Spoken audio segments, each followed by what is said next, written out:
WADR, promoting dialogue. Good afternoon and many thanks for staying tuned to West Africa Democracy Radio, broadcasting on 94.9 FM and around the world on WADR.org. This is Newslink. Here are the top stories. EU Election Observation Mission urges Sierra Leone Electoral Commission to publish the June 24 presidential result. Suspected terrorist in northern Mali kill at least 17 civilians. The Ghanaian government commits $70 million to small and medium-sized enterprises to create 1 million jobs. The business money is not your money. The smallest challenge, you go and take money from your business money. You're collapsing the business. You can only spend from your profit. That is where you separate ownership from control. And $1.5 million grant to benefit 18 civil society organizations across key sectors in Liberia. We also wish to thank UC for its commitment to building the delivery capacity of civil society organizations by many means. Stay with us for details of these stories and more. Here is Tofik Abdulnasir with Newslink.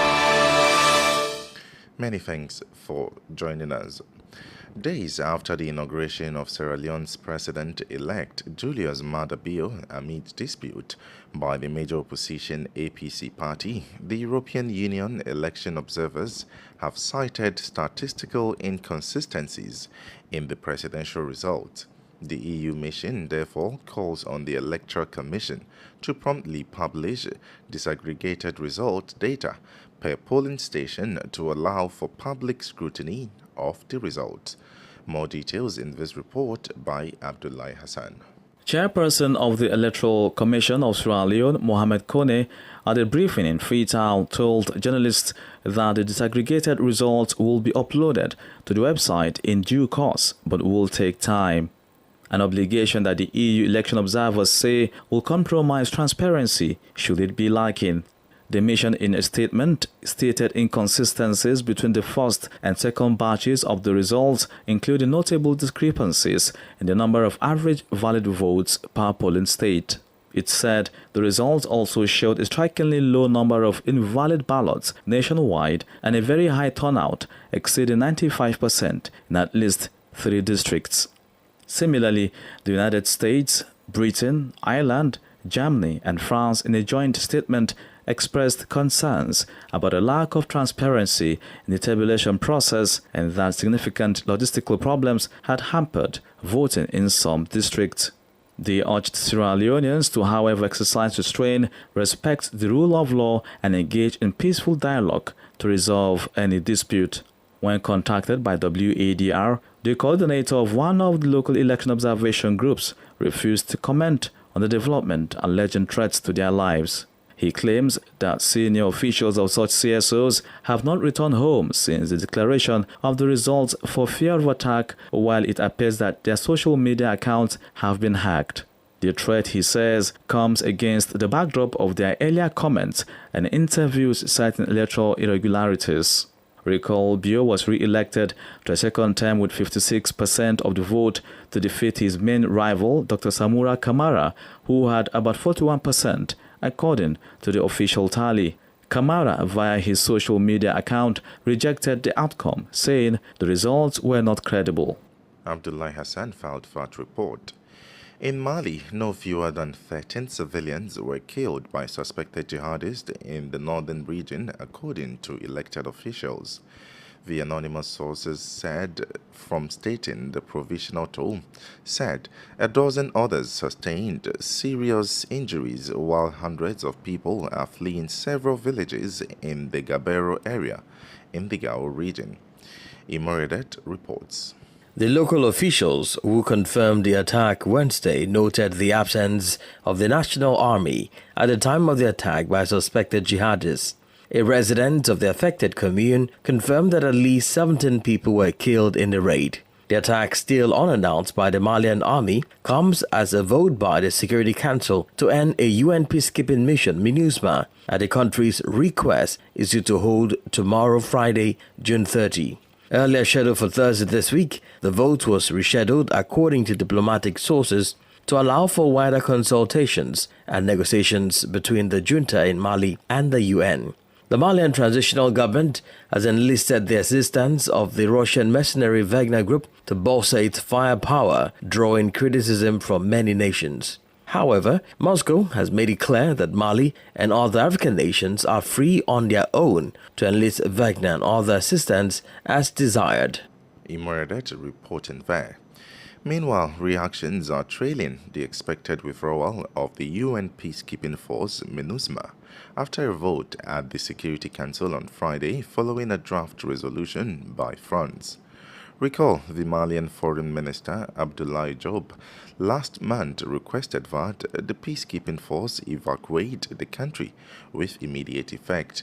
The Council has leaned towards a reorganization of the mandate, but it is taken aback, and for Soumaïla, a security analyst, there is very little chance that the mandate of the peacekeeping mission in Mali will be renewed.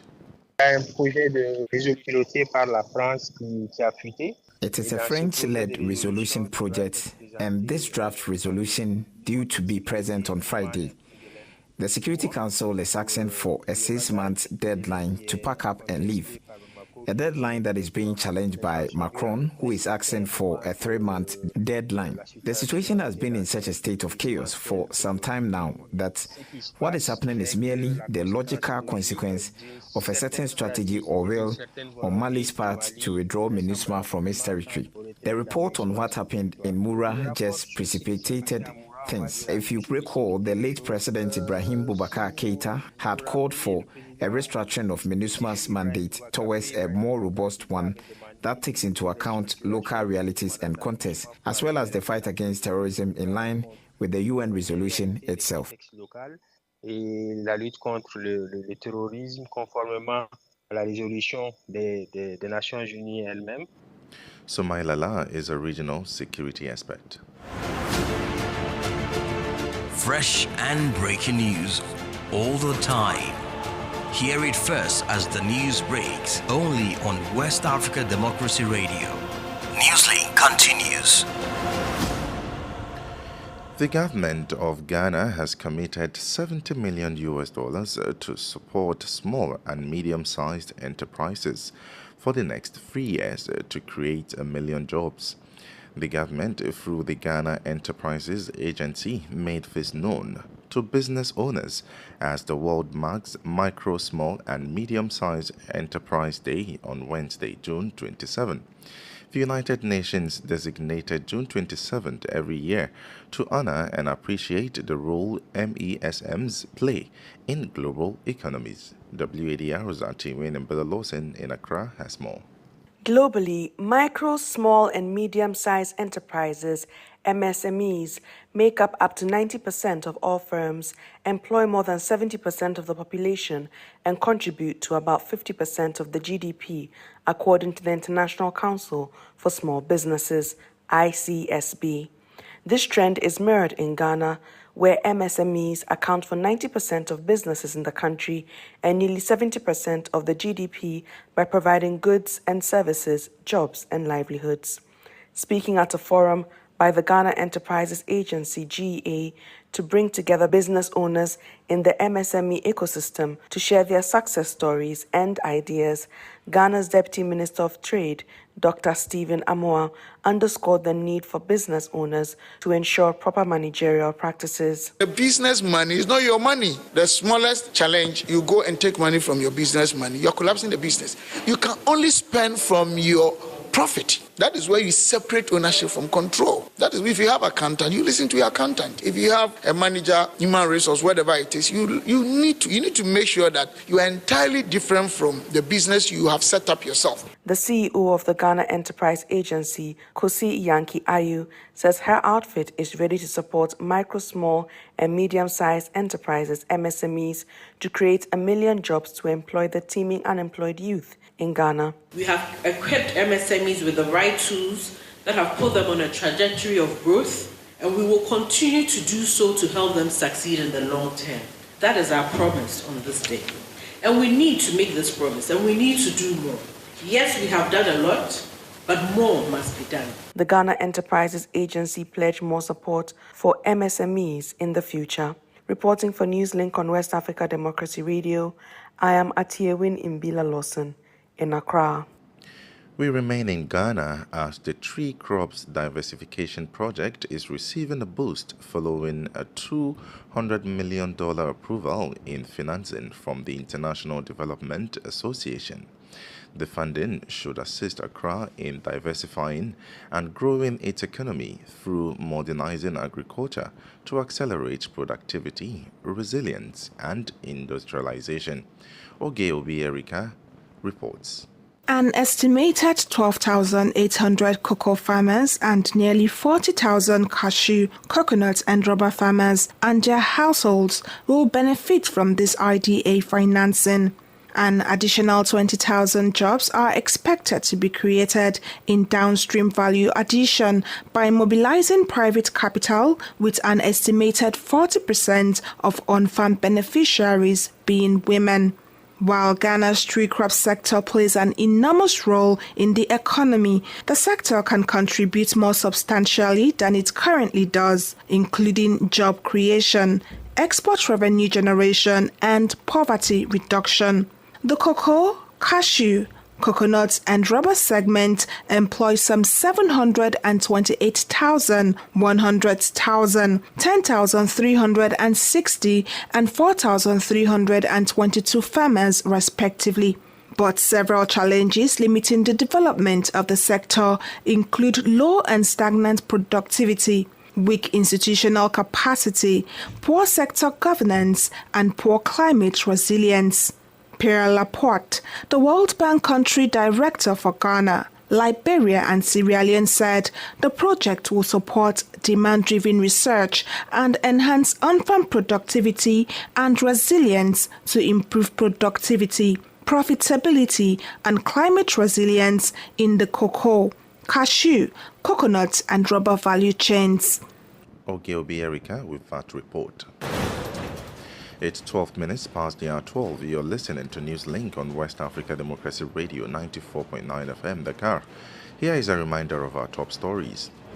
EU Election Observation Mission urges Sierra Leone Electoral Commission to publish the June 24 presidential results.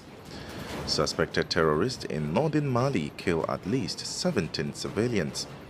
The Ghanaian government commits $70 million to small and medium-sized enterprises to create 1 million jobs.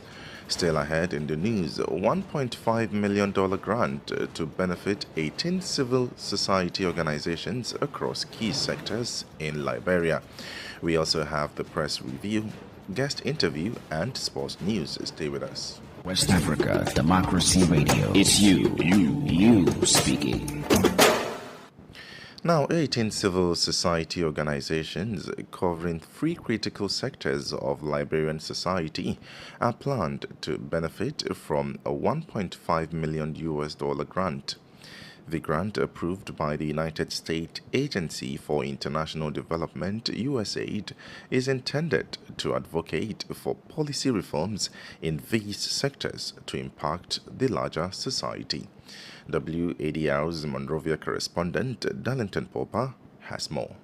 Local governance, health, and education are the 3 beneficiary sectors of the USAID Liberia Civil Society Activity Grant. Speaking on the grant, the United States Embassy said as part of the activities, the CSOs will be empowered to promote greater collaboration with traditional leaders as well as the media to communicate reforms priorities across the country. Joel Marbury is Deputy Chief of Mission at the U.S. Embassy in Monrovia. Has been instrumental in helping Liberia survive many crises. These organizations have succeeded in pressuring warlords and warring factions to end Liberia's brutal civil war. These organizations also played pivotal roles in shaping and leading the outreach and awareness campaigns that were so essential in helping your country survive and overcome the worst of Ebola and COVID-19. In a rather joyful mood, Assistant Internal Affairs Minister Abubakar Ba appreciated the United States government for empowering CSOs in several critical areas. We also wish to thank UC for its commitment to building the delivery capacity of civil society organizations by many means, but very importantly, financially. Francis Kimba, a civil society representative for his past states, exactly how the resources will be utilized to positively impact the larger society. And basically, through that effort, these civil society coalitions will advocate along the lines of those specific citizen development priorities for improved service delivery and policy reform both at the national and the decentralized or local level. The Liberian government has vowed to critically monitor the disbursement of the funding to prevent misappropriation on the part of CSOs implementing the projects. For Newslink on West Africa Democracy Radio, I am Darlington Popper in Monrovia.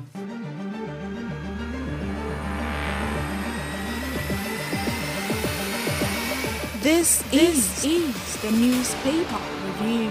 Stay on top of the news. Get the most important stories with added insight and concise review. This is the newspaper review. Achewin and Bilalosin in Accra joins us with the major headlines from the Ghanaian dailies. Greetings from Accra, Ghana. Welcome to the newspaper review for today, Thursday, June 29, 2023. Let's start with the headlines in the Daily Graphic newspaper. The screaming headlines says, things getting better. Economy grows 4.2% in the first quarter, according to President Akufo-Addo. Some banner headlines, YEA secures jobs for 84,000 youth in 6 months, and democracy is about development, according to Jache Kwesen. And then we have two other banner headlines, President Lord's peaceful poll at Asin North, and Judge affirms Judiciary Traditional Authorities partnership on dispute resolution. So those are the headlines in the Daily Graphic newspaper. Let's now go to the Business Finder newspaper. The screaming headline, reverse high interest rates on government borrowing for domestic market. Then we have some banner headlines. Religious tolerance, harmony record must be maintained, according to the president. And he's there in a picture with the chief imam. And this follows yesterday's Eid celebrations. And then the final banner headline in the Business Finder newspaper, Dr. Akoto lobbies company to set up tractor manufacturing plant in Ghana. Those are the headlines in the Business Finder newspaper. The Business Analyst newspaper, the screaming headline, government banks reach agreement to restructure 15 billion Ghana cedi domestic debt, critical for $600 million second tranche of IMF bailout package. So that's the screaming headline in the Business Analyst newspaper. Some banner headlines, government working to restore economy to full health, according to President Akufo-Addo. Then consistent increase in policy interest rates are not helping businesses. And that's a banner headline. We have two more banner headlines. Ghanaian youth appointed as Best Diplomat Director, and MTN suspends decision to review Momo cash out fee. So those are the headlines in the Business Analyst newspaper. Let's bring you the headlines in the Daily Dispatch newspaper.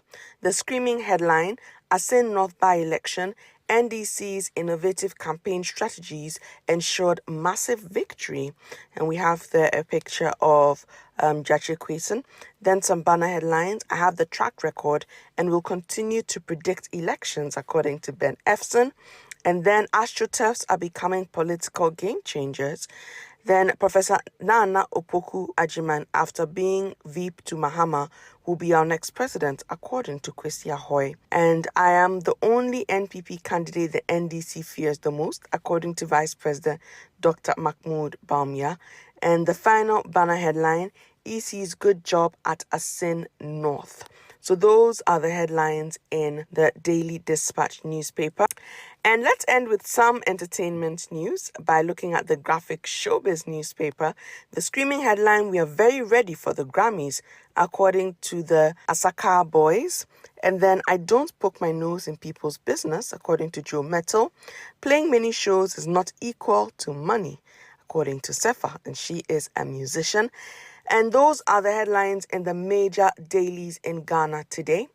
My name is Atiyewin Imbila Lawson. Back to you in the studio. Politics, analysis on major news, social matters, and all.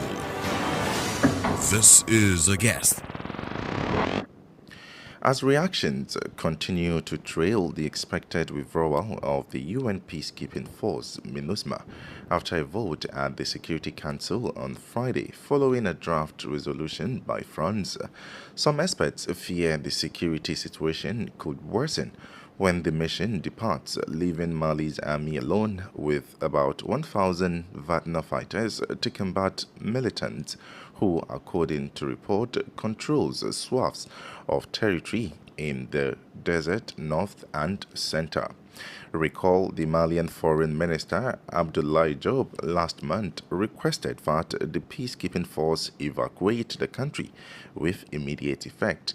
The council has leaned towards a reorganization of the mandate, but it is taken aback.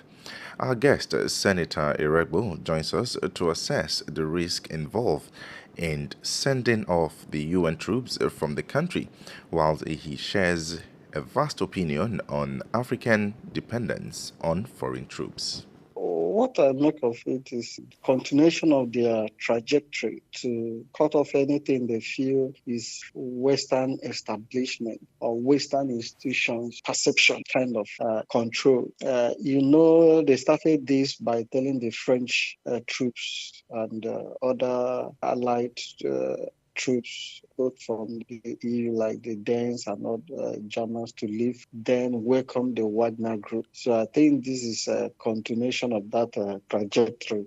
So whether it is the right move is yet to be seen. Right. So what implications do you think this would have on the country, removing the UN peacekeeping mission? The implication is that it will continue to, because right now Mali is isolated in a way. So it's continuing to that trajectory of being a pariah state. So because this is a global, this is not even purely unlike France or say NATO, this is a world body, UN. And Mali already have problem with ECOWAS and other countries. So now if you extend it to the UN, which is going to continue to isolate the country. That's what I see. Right. So do you think Africa, we are really ready to manage our affairs, especially as far as security concerned? The reality on ground shows that Africa is not doing well in being able to manage its affairs. In fact, recently, my organization held a webinar in commemoration of African Union Assistance. This is the topic we explore, and the verdict is that Africa has not been able to manage its own affairs, especially conflicts raging around. And before, it was even a little bit, it's getting worse as the years go by. At least before, we have some regional stabilization forces like the ECOMOG and all this. Even the effort that the Eastern countries are trying to put up in Democratic Republic of Congo is not paying off. It's not as effective as it was in the past. And since the Libyan invasion, since the Libyan crisis, events have shown that Africa is at loss in trying to manage its internal conflict. Now, ECOWAS is not as effective as it used to be in trying to, bring the member states to order. Some of them are beginning to call ECOWAS bluff. And the same thing, you see the trajectory across. And UNICEF, like the issue of silencing the guns, they are not able to meet up with the target of silencing the guns. In fact, instead of silencing the guns has grow louder and louder across the continent. So Africa needs to put its acts together, either through ECOWAS or other regional groupings. But how can they do that if the constituent countries are not stable? Ethiopia holds the African Union. Ethiopia itself is in broiling crisis. So you can count one or few African countries that are stable. So if there is no conflict there in one economy, if it's not traditional conflict in itself, like you're having in Nigeria, having in Sudan, then it is also economic or social, cultural issues, one instability or the other. So this instability within the constituent countries reflects in the larger African regional bodies like AU, ECOWAS, and SADC, or East African Development Commission, all those groupings. Senator Iregbo is a security expert. Here is Sankule Janko with sports news. Hello out there, warm welcome and thank you for joining us. Niger clinched their first ever win in the Total Energies under 23 Africa Cup of Nations after a 1-0 win against Gabon in Group B on Wednesday. Niger improved on their goalless draw against Egypt to triumph with the victory over Gabon, who found themselves at the bottom of Group B. The central referee awarded Niger a penalty in the 60th minute after Abdul Salam Paul Hatsi was brought down by Urish Michel Mbula. Abdul Momini Drankwa stepped up to make history by becoming the first player to score a goal in the first stages of a pre-Olympic tournament for Niger. After match day 4 concluded, Egypt and Niger now occupy the top positions in Group B. Elsewhere, reigning champions bounced back with a 1-0 victory against a 10-man Mali at the Total Energies under 23 Africa Cup of Nations 2020 in Morocco. Egypt egged their West African opponents after a well-contested match at the Grand Stade in Tangier in Group B of the tournament. For Ibrahim Mohamed Abdel's 10 minutes goal made the difference. And Senegal international Edouard Mendy has joined Saudi Pro League side Al Ahly after 3 years with West London club Chelsea.